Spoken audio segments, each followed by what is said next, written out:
আল্লাহ তাআলা বলেন কোন পশুকে আমি আল্লাহ কখনো শিখাই নাই। এ মুমিন, আমি আল্লাহ দুনিয়ার বুকে আদমকে পাঠাইয়া নূহ নবী পর্যন্ত নামাজ নাজিল করি নাই, কিভাবে রোজা রাখতে হবে নাজিল করি নাই, কোন বিধান আমি আল্লাহ নাজিল করি নাই।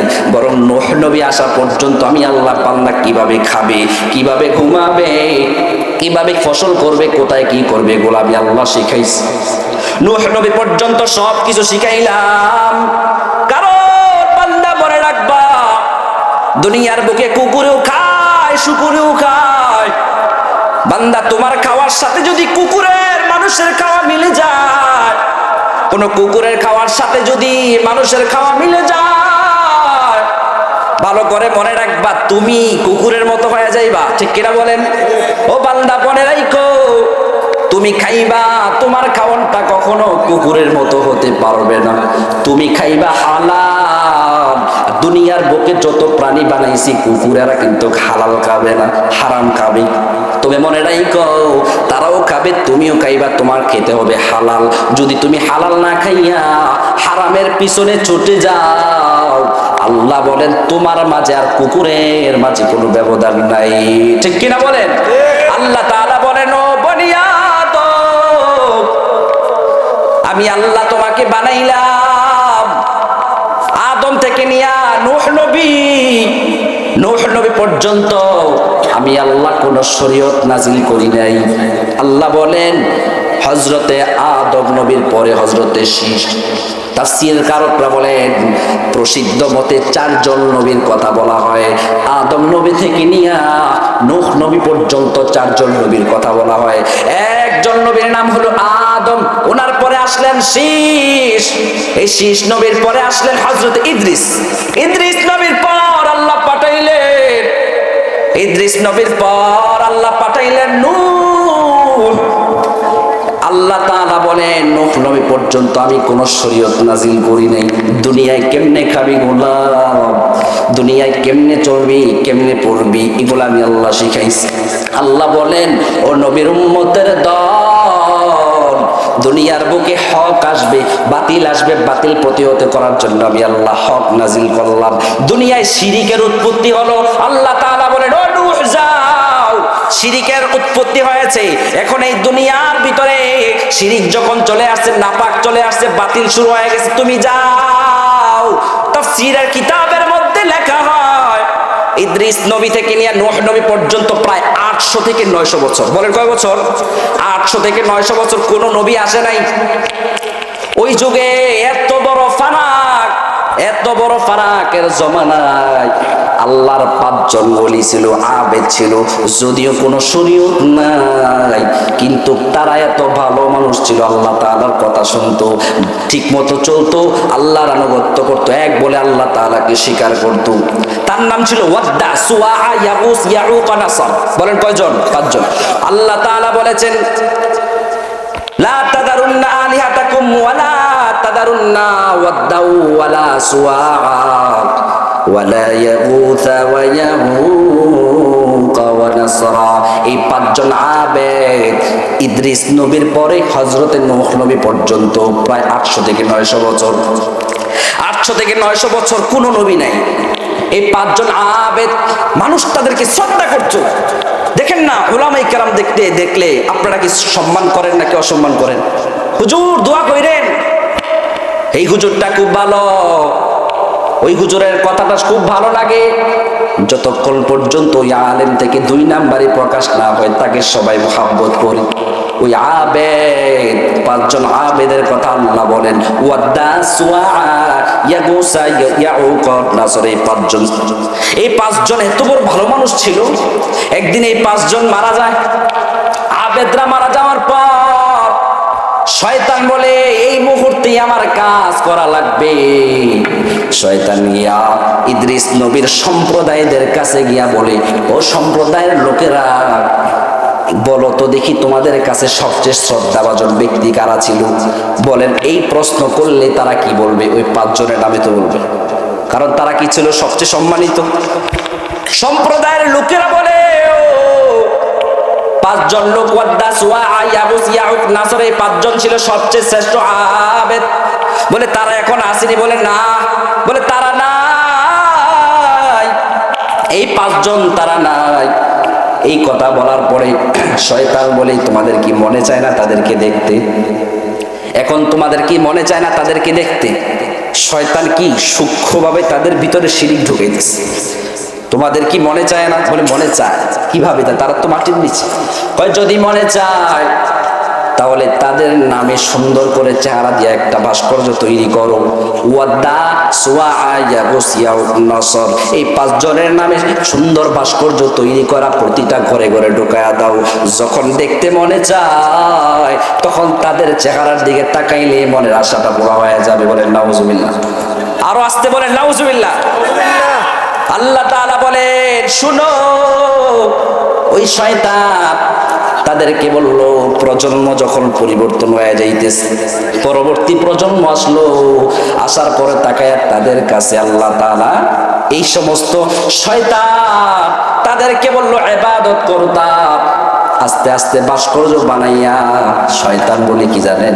বলে এইভাবে তাকায়া থাকলে তো লাভ নাই, তাদের কাছে কিছু চাও তোমাদের আশা পুরা হয়ে যাবে। বলেন নাউজুবিল্লাহ। আরে নাউজুবিল্লাহ বলেন না। বলেন আমাদের আশা পুরা করার মালিক কে? আমাদের সন্তান দেওয়ার মালিক কে? আরো আসতে বলেন কে? আমরা অসুস্থ হইলে শেফা দেয় কে? আমরা যখন দুনিয়ার জমিনে বিপদে পড়ে যাই আমাদের বিপদ দূর করে দেয় কে? শয়তান বলে এদের কাছে গিয়ে চাইবা মনের আশা পুরা হয়ে যায়।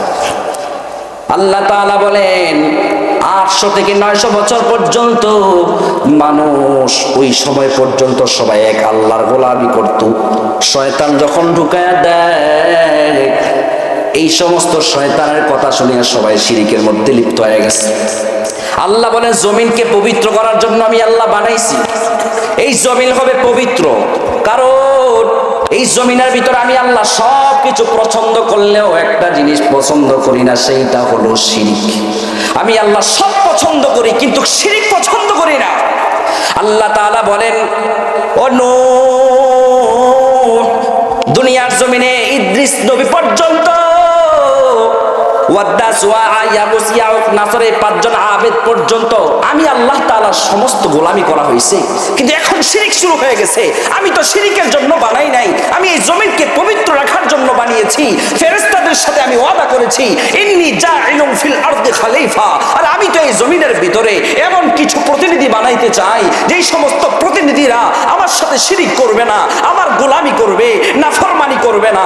অথচ তাকাইয়া দেখ এই জিবরাইল দ্রুত যা, নূহ নবীর যখন 40 বছর হয়ে গেল, নূহ নবীকে বল তাড়াতাড়ি দ্রুত গিয়া জানায়া দেয় এখন আর বসে থাকার সময় নাই, কারণ আমি আল্লাহ যে উদ্দেশ্যে দুনিয়ার জমিনে মানব জাতিকে বানিয়েছি, যে উদ্দেশ্যে আমি আল্লাহ প্রতিনিধি বানিয়েছি, তারা ওই উদ্দেশ্যের উপরে নাই, উদ্দেশ্য থেকে তারা বিচ্যুত হয়ে গেছে। ঠিক কিনা বলেন? আল্লাহ তাআলার নির্দেশ, নূহ নবী বয়স 40 হয়ে যায়, আল্লাহ তাআলা জিবরাইলকে পাঠায় দিলেন, যাও। ও জিবরাইল যাওয়ার পরে নূহ নবীকে বলে, নূহ নবী এতদিন পর্যন্ত আপনি সম্প্রদায়ের মধ্যে ছিলেন সম্মানিত ব্যক্তির নূহ, এই নূহ এখন আর ঘরে বসে থাকার সময় নাই। আল্লাহর ঘরে আল্লাহর জমিনে খেলাফত কায়েম হবে আল্লাহ। এই জমিনে শিরিক আল্লাহ তাআলা পছন্দ করে না, দ্রুত ঘর থেকে বের হয়ে যাও। তাদেরকে গিয়া বলো ইদ্রিস নবীর উম্মতের এই তাদের উম্মতকে গিয়া বলো তারা যেন সংশোধন হয়ে যায়। ওয়াদ্দা সুয়া ইয়াগুস ইয়াউক নাসর, এই পাঁচজন আবেদের পূজা ছেড়ে দেয়, একজনের পূজা করে। চিল্লায় বলেন তিনি কে? আরো আসতে বলেন না যুবক ভাইরা, তিনি কে? আরো জোরে বলেন তিনি কে? আল্লাহ তাআলা ওহী নাযিল করেন, ইন্না আরসালনা নূহান ইলা কওমিহি আন আনযির কওমাকা মিন ক্বাবলি আন ইয়াতিয়াহুম আযাবুন আলীম। বলেন আল্লাহু আকবার। আল্লাহ তাআলা বলেন ও জিবরাইল যাও, তুমি গিয়া নূহ যেন ঘর থেকে বের হয়ে যায়, যাইয়া প্রত্যেকটা মানুষকে বুঝায়া দেয়, তাদেরকে গিয়া যেন বলে তোমরা শিরিক ছেড়ে দাও, এক আল্লাহর গোলামি করা লাগবে। যদি এই শিরিকের উপর অব্যাহত থাকো তাহলে তোমাদেরকে আসমান থেকে আযাব এসে ধ্বংস করে দিবে। নূহ নবী বের হয়ে গেলেন, গিয়া বলতেছেন ইন্নী লাকুম মিনহু নাযীরুম মুবিন, আমি তোমাদের জন্য আল্লাহর পক্ষ থেকে একজন সতর্ককারী আসছি, সুস্পষ্ট সতর্ককারী। আমি আল্লাহর পক্ষ থেকে বলবো, আমি নিজের পক্ষ থেকে বানায়া কিছু বলবো না। তিনটা কথা বলছেন, বলেন কয়টা? নূহ নবী সম্প্রদায়কে তিনটা কথা বললেন। এই তিনটা কথা আমাদের সারা জীবনে পালন করা লাগবে। বলেন কয়টা কথা? আর আসতে বলেন না, কয়টা কথা? তিনটা কথা নূহ নবী সম্প্রদায়কে বলে। এক নাম্বার, আনি আবুদুল্লাহ ওয়াত্তাকু ওয়া আতিউন। নূহ নবী ঘর থেকে বের হয়ে গেছেন, বের হয়ে বলতেছেন, ও সম্প্রদায়ের লোকেরা, আল্লাহ তাআলা আমাকে তোমাদের নিকট পাঠাইলেন। এক নাম্বার, এই মর্মে পাঠাইছেন তোমরা এই সমস্ত লোকদের পূজা চাইরা আল্লাহর পূজার মধ্যে লিপ্ত হও। বলেন কার পূজা? আল্লাহর গোলামি, উবুদুল্লাহ। দুই নাম্বার নির্দেশ, ওয়াত্তাকু, আল্লাহকে ভয় করো।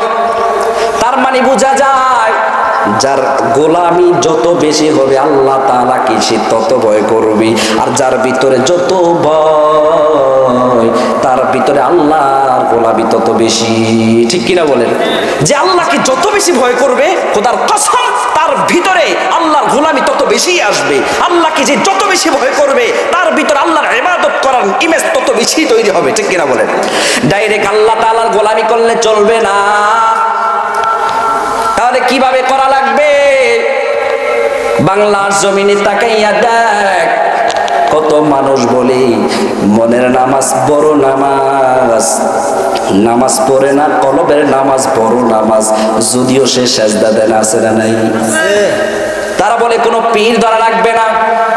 আবার একদল আছে যারা বলে কোনো মানুষ মানা লাগবে না, ডাইরেক্ট রাসূলকে মানলে হবে, ডাইরেক্ট কোরআন মানলে হবে। রে ভাই, আল্লাহ বলেন না না না, সব কিছু পাওয়ার জন্য একটা মাধ্যম আছে না নাই? আল্লাহ বলেন আল্লাহকে যে কেউ ডাইরেক্ট পাইতে চায় তাহলে সে ভ্রষ্ট। আল্লাহকে ডাইরেক্ট পাওয়া যাবে না, আল্লাহ তাআলাকে ডাইরেক্ট পাওয়া সম্ভব নয় রে যুবক। আল্লাহকে পাইতে হলে আল্লাহ বলেন উবুদু ওয়াত্তাকু উবুদুল্লাহ। এক নাম্বার আল্লাহর গোলামি কর, দুই নাম্বার হলো আল্লাহর ভয় অন্তরে ঢুকাও। আল্লাহর ভয় ঢুকাইতে চাও রে মুমিন, তিন নাম্বার নির্দেশ আল্লাহ বলেন ওয়া আতিউ। তিন নাম্বার নির্দেশ নূহ জানায়া দাও তারা যেন তুমি নবী নূহকে পরিপূর্ণরূপে অনুসরণ করে। ঠিক কিনা বলেন? নবীর অনুকরণ ছাড়া আল্লাহর মুহাব্বত হবে, নবীর অনুকরণ ছাড়া আল্লাহর ইবাদত পূর্ণাঙ্গ হবে। কেউ যদি বলে নবী টবি লাগবে না, ডাইরেক্ট আল্লাহর ইবাদত করি, হবে? আরো জোরে বলেন হবে? তিনটা নির্দেশ।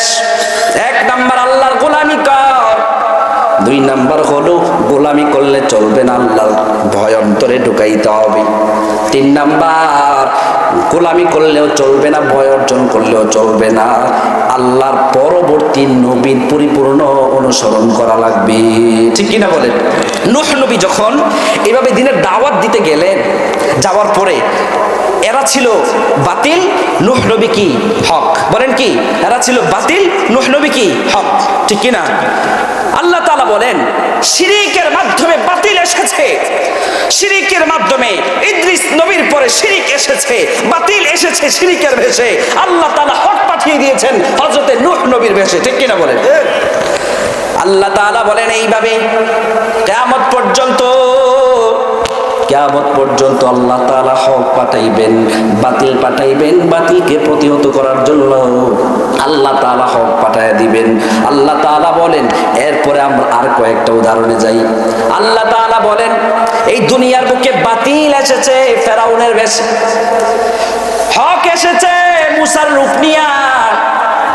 তাকাইয়া দেখো দুনিয়ার বুকে ফেরাউন নবী মুসাকে কম জ্বালান জ্বালায় নাই, অনেক কষ্ট দিল।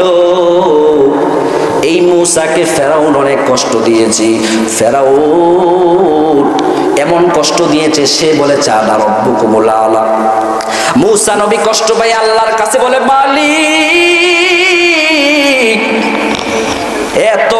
এতদিন হয়ে গেল, এই যে ফেরাউন আমাকে এত কষ্ট দেয়, ও আল্লাহ তুমি কি দেখো না, তুমি কি দেখো না গো আল্লাহ, তুমি কি ধ্বংস করতে পারো না?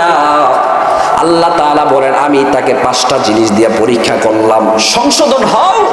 এই উম্মতকে আল্লাহ তাআলা জানান দিচ্ছেন, সংশোধন হও, সংশোধন হতে থাকো। যদি সংশোধন না হও, ওই পাপের উপরে অবিচল থাকো, খোদার কসম 1 সেকেন্ড 2 সেকেন্ড 3 সেকেন্ডের ভূমিকম্প দিয়া এমন একটা আতঙ্ক সৃষ্টি করব, শহর ছাড়তে বাধ্য হয়ে যাবা। ঠিক কিনা বলেন?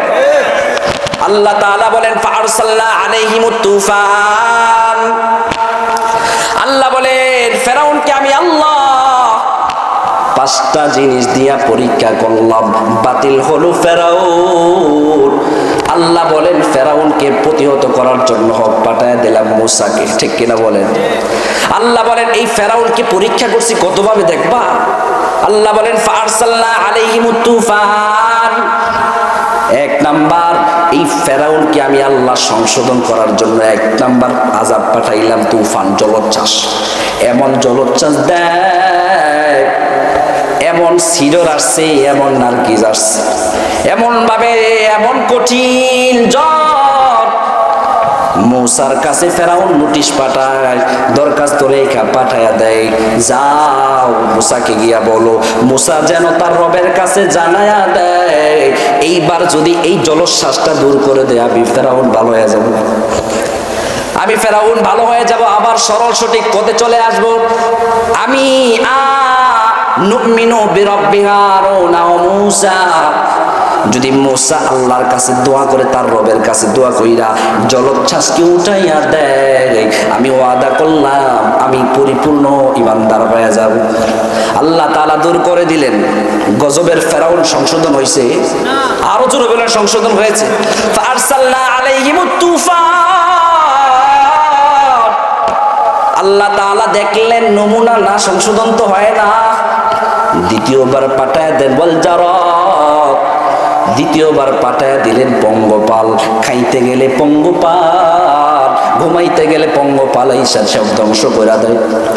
যখন সে ক্ষেত খামারিতে কাজ করতে যায়, পঙ্গপাল আইসা সব ধান ক্ষেত নষ্ট করে দেয়। এমন গজব শুরু হয়েছে। এই গজবের ফেরাউন আবার দরখাস্ত লিখছে, যাও মূসার কাছে গিয়া জানা দাও, মূসা যদি এইবার দোয়া কইরা দেয়, তার রব যদি এই পঙ্গপালের আযাব থেকে বাঁচায় দেয়, আমি মূসার রবের প্রতি ঈমান আনবো। গজবের ফেরাউন আল্লাহ তাআলা সব জানেন কি জানেন না? আল্লাহ এরপরেও কেন দিলেন, এরপরেও কেন বন্ধ করলেন? আল্লাহ বুঝাইতে চায়, বান্দা শুনে নাও, দুনিয়ার প্রত্যেকটা কাফের বলো, বেঈমান বলো, যা কিছু বলো না কেন, আল্লাহ সবাইকে ছাড় দেয় কিন্তু ছেড়ে দেয় না। ঠিক কিনা বলেন? আল্লাহ প্রত্যেককে ছাড় দেয় কিন্তু ছেড়ে দেয় কি? ছেড়ে দেয়। ফামাহিলিল কাফিরিন আমহিলহুম রুয়াইদা। নবী টেনশনের কারণ নাই। আবু জাহেল, উতবা, শাইবারা এত কষ্ট দেয় আপনাকে, আপনার হক জানার না পরেও হক ও হক্কানিয়াতের কথা সুস্পষ্ট রূপে তাদের কাছে দিবালোকের মতো সুস্পষ্ট থাকার পরেও এরা এত কষ্ট দেয় আপনাকে। সাবধান, কিছু বলতে যাইবেন না গো নবী, আমি আল্লাহ তাআলা সময় মতো ধরবো, কেউ তাকে ছুটাইতে পারবে না। ঠিক কিনা বলেন? ইন্না বাতাশা রাব্বিকা লাশাদীদ। বলেন আল্লাহু আকবার। আল্লাহ যখন ধরবেন, দুনিয়ার যত ক্ষমতাশীল দল, আল্লাহ বলেন যখন আমি ধরবো, তাকে সম্মানের চেয়ারের মধ্যে বসাইয়াও জোতা পিটা করতে পারি। ঠিক কিনা বলেন? আল্লাহ বলেন, পাঠাইলাম তুফান, সংশোধন তো হলো না। 2 নাম্বার আবার পাঠাইলাম আল জারদ, পঙ্গপাল পাঠায় দিলাম, কিন্তু সংশোধন হয় নাই। গজবের ফেরাউন ওয়াল জারদা ওয়াল কুম্মালা। 3 নাম্বার আযাব আল্লাহ পাঠাইলেন, উকুনের আযাব পাঠাইছেন। খাইতে গেলে উকুন দেখা যায়, পানি খায় পানির ভিতরে উকুন ভাসতে থাকে, ভাত খাইতে বসে ভাতের উপরে উকুন ভাসতে থাকে, ঘুমায় ওই ঘুমের ঘরে গিয়া দেখে বালিশের মধ্যে উকুন দেখা যায়। যেখানে যায় কোন আর কোন। আল্লাহ বলেন আমি তাদেরকে আযাব দিলাম, কিন্তু ওই ফেরাউন এমন দুষ্ট, এমন দুষ্ট, সে বলতেছে যাও আবার দরখাস্ত নিয়ে যাও, ওই যে মূসাকে গিয়া বলো যদি মূসার রব এইবার আমাদেরকে আযাব থেকে রক্ষা করে দেয়, আমি ফেরাউন এইবার মূসার রবের প্রতি কালিমা এনে মুসলমান হয়ে যাব। এই গজবের ফেরাউন এত দুষ্ট, এই গজবের ফেরাউন, তারপরেও যখন আল্লাহ তাআলা কোন আযাব দূর করে দিলেন, এরপরেও এই দুষ্ট ফেরাউন ভালো হয় নাই। বলেন হইছে নি? ওয়াল কুম্মালা ওয়াদ দাফাদিয়া, 3 নাম্বার। 4 নাম্বার আল্লাহ তাআলা বলেন আবার আযাব দিলাম। কি আযাব? বলে ব্যাং দিয়ে আযাব দিলাম। ব্যাং বলে খাইতে বসলে ব্যাং লাফায়, ঘুমাইতে গেলে ওই বিছানার উপরে ব্যাং লাফায়, যেখানে যায় ব্যাং, যেখানে যায় শুধু ব্যাঙের শাস্তি দেখা যায়। আল্লাহ বলেন ও গোলাম ফারসালনা আলাইহিমুত তুফানা ওয়াল জারাদা ওয়াল কুম্মালা ওয়াদ দাফাদিয়া, ব্যাঙ দিয়া শাস্তি দিলাম। এই দুষ্ট ফেরাউন সোজা হয় নাই। আল্লাহ বলেন এরপরে আমি আল্লাহ তাকে ওয়াদ দাফাদিয়া ওয়াদ দাম, 5 নাম্বার যেই শাস্তিটা দিলাম সেটা হলো রক্ত। রক্ত দিয়া শাস্তি দিলাম। আল্লাহ বলে ঘুমাইতে গেলে সেটা রক্ত দেখা যায়, পানি নেই হাতে, ওই পানিটা হয়ে যায় রক্ত। সব জায়গায় শুধু এমন অবস্থা দেখা যায়। আল্লাহ নবী মূসার কাছে ফেরাউন বলে এইবার তুমি দোয়া করে উঠাইয়া দাও, ওয়াদা করলাম, ওয়াদা করলাম। এই মুনাফিকের বাচ্চা, এই কাফেরের বাচ্চা আল্লাহ তাআলার নাফরমানি করার কারণে আল্লাহ বলেন দেখে দাও বাতিল আসছে ফেরাউনের বেশে, আমি আল্লাহ তাকে ছাড় দেই নাই, শেষ পরিণতি হয়েছে ফাআগরাকনাহুম আজমাইন। আল্লাহ বলেন প্রত্যেকটাকে আমি আল্লাহ সেই সমুদ্রের মাঝখানে ডুবাইয়া মারছি। ঠিক কিনা বলেন? আল্লাহ তাআলা বলেন এরপরে আসেন হযরতে ইব্রাহিম নবী, বাতিল আসছে নমরুদের বেশ নিয়া, হক আসছে ইব্রাহিমের বেশ নিয়া। আল্লাহ তাআলা ইব্রাহিম নবীকে এই নমরুদের বাচ্চা কম জ্বালান জ্বালায় নাই, এত কষ্ট দিল। আল্লাহ রব্বুল আলামিন আয়াত নাজিল করে জানাইলেন সর্বশেষ ইব্রাহিম নবীর জন্য উট পেতেছে, তার জন্য চরকি দিয়ে আগুনের ভিতরে নিক্ষেপ করার ব্যবস্থা করেছে। আল্লাহ তাআলা বলেন কুল্লা ইয়া নারু কুনি বারদাও ওয়া সালামান আলা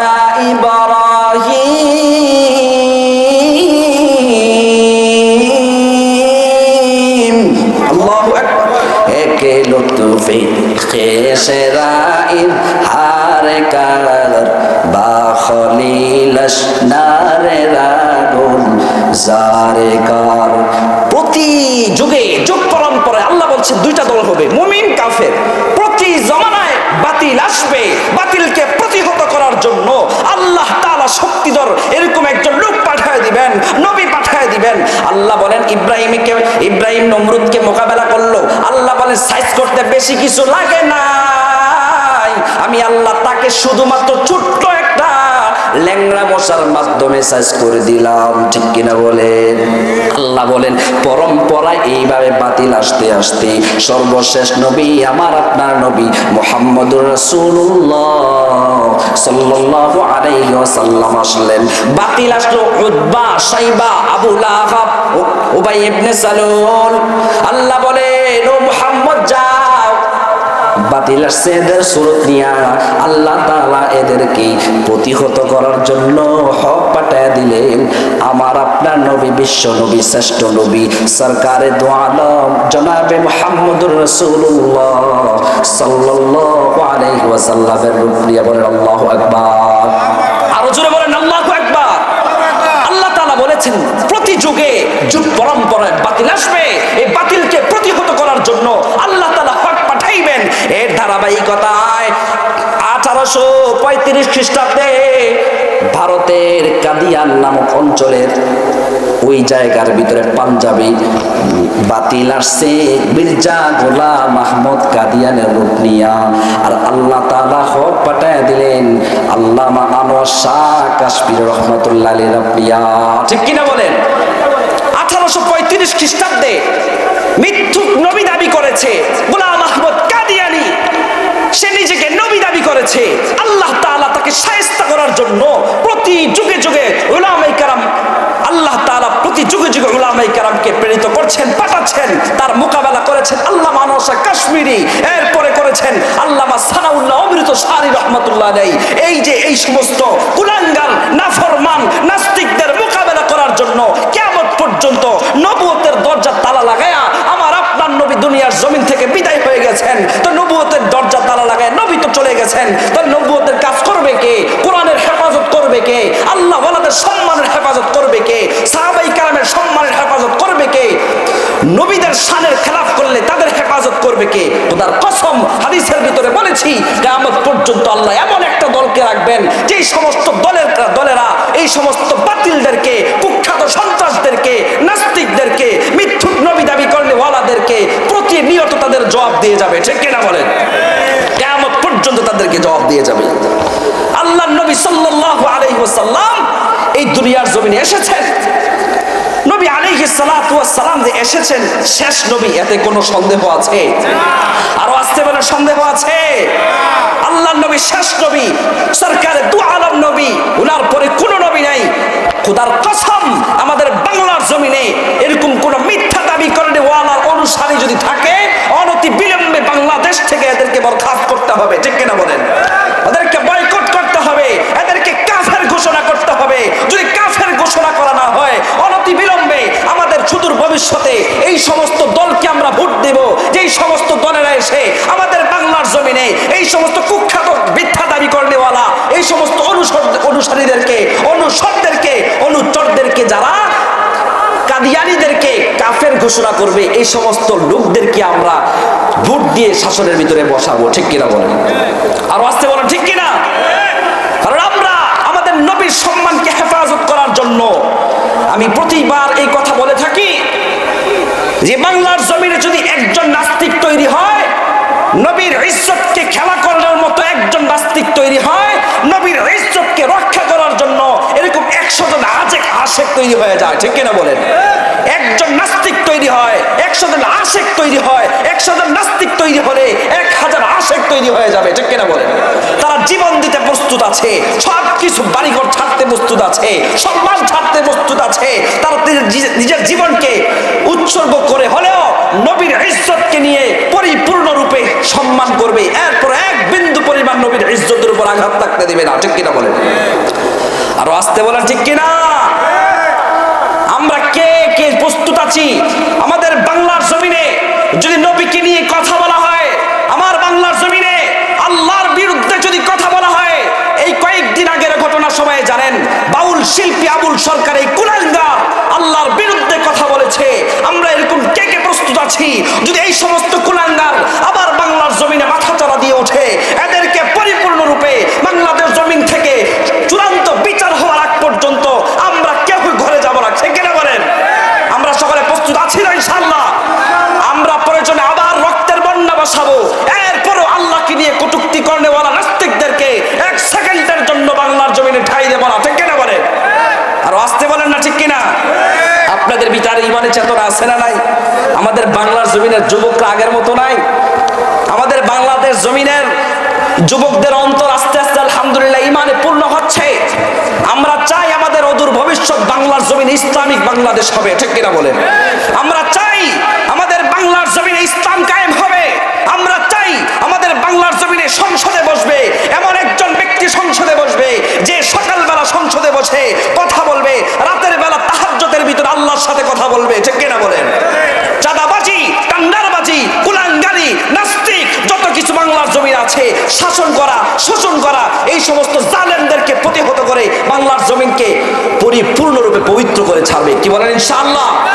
আমরা চাই কি চাই না বলেন? আমাদের বাংলার জমিনে ইসলামিক বাংলাদেশ হোক আমরা কে কে চাই? আরো জোরে বলেন কে কে চাই? লিল্লাহি তাকবীর, লিল্লাহি তাকবীর। আমরা ইসলাম যদি না পাই আমরা কিছুই পাবো না। প্রিয় ভাইরা, আমি সব জায়গায় একটা কথা বলি, তুমি তোমার ঘরের ভিতরে ইসলাম ঢুকাও, তোমার পরিবারের ভিতরে ইসলাম ঢুকাও, তুমি বিএনপি করো, আওয়ামী লীগ করো, যাই কিছু করো না কেন, মনে রাখতে হবে দিন শেষে তোমার পরিচয় কিন্তু মুসলিম। ঠিক কিনা বলেন? দিন শেষে তোমার পরিচয় মুসলিম। আজকে তুমি মুসলমান হইয়া দিনের কথা যখন বলা হয়, এই মঞ্চের ভিতরে যখন দিনের কথা বলা হয়, তখন তুমি কিভাবে আমার গলা টিপে ধরার সাহস করো? কিভাবে তুমি কোরআনের কথা বন্ধ করার সাহস করো? তার মানে বোঝা যায় আমি মুসলমান কামে বেঈমান, ঠিক না বলেন? বোঝা যায় তুমি নামাজের স্থানে মসজিদের ভিতরে সর্বপ্রথম কাতারে থাকো, আবার মসজিদ শেষে আবার মন্দিরের প্রথম কাতারে থাকো। এই সমস্ত ব্যক্তিদেরকে দিয়ে বাংলাদেশ কখনো চলবে না। বাংলার জমিনে এমন শাসন আমরা চাই যে সদা সর্বদা জুলুমের বিপক্ষে থাকবে, যে সদা সর্বদা শোষণের বিপক্ষে থাকবে। ওই ওমরের মতো শাসন ব্যবস্থা বাংলার জমিনে যতদিন পর্যন্ত কায়েম না হবে, অতদিন পর্যন্ত বাংলার জমিন থেকে জিনা যাবে না, খুন খারাপি যাবে না, সন্ত্রাসী যাবে না, জঙ্গিবাদী যাবে না, বেহায়া পড়া যাবে না। আজকের 2 দিন আগের খবর দেখলাম, শরীয়তপুরের একটা মেয়েকে ধর্ষণ করেছে প্রায় 10 জনে ধরে। প্রিয় ভাইরা, আমাদের বাংলাদেশের সেফটি নাই বলে ততদিন পর্যন্ত সেফটি আসবে না যতদিন পর্যন্ত বাংলার জমিনে ইসলামের কালিমা উড়বে না, ঠিক কিনা বলে? ইসলামের কালিমা যদি উড়ে, প্রত্যেকটা যুবতী, প্রত্যেকটা যুবক বুক ফুলায়া রাতের অন্ধকারে পর্যন্ত হাঁটতে পারবে। যেমন বর্তমান অবস্থায় আফগানিস্তানের দিকে তাকায় দেখা যায়, রাত 3টা নয় 4টা নয়, নির্দ্বিধায় মহিলারা হাঁটতেছে। এদের গায়ে হাত দেওয়া তো দূরের কথা, আঁকা দৃষ্টিতে তাকানোর মতো ক্ষমতা তাদের হয় নাই, ঠিক কিনা বলেন? কেন হলো? শুধুমাত্র ইসলামের কারণে। কোরআন দিয়ে যদি রাষ্ট্র পরিচালনা করা হয়, একটা নাস্তিককে যদি ধরে সমস্ত মানুষের সামনে দৃষ্টান্তমূলক শাস্তি দেওয়া হয়, অদূর ভবিষ্যতে এই সমস্ত নাস্তিকদের সব কিছু বাংলাদেশ থেকে তছনছ হয়ে যাবে, ঠিক কিনা বলেন? আমরা আজকে ওরকম শাস্তি দিতে পারি না, আমরা ওই সমস্ত বিচার ব্যবস্থা কায়েম করতে পারি না। পারবো কিভাবে? সবকিছু চলতেছে গণতন্ত্র, তন্ত্রমন্ত্র দিয়ে। আমাদের অদূর ভবিষ্যতে সমস্ত তন্ত্র মন্ত্র শেষ, এক মন্ত্রের বাংলাদেশ, ঠিক কিনা বলেন? সমস্ত গণতন্ত্র শেষ, সবগুলো শেষ করে, সবগুলো গণতন্ত্রের মাথার উপরে কুঠারাঘাত করে এক কোরআনের মন্ত্রে আমরা কে কে রাজি আছি? সবাই চিৎকার করে বলেন আল্লাহু আকবার। আমরা সকলে রাজি আছি তো ইনশাআল্লাহ? যুবক ভাইয়েরা সবাই প্রস্তুত আছি তো ইনশাআল্লাহ?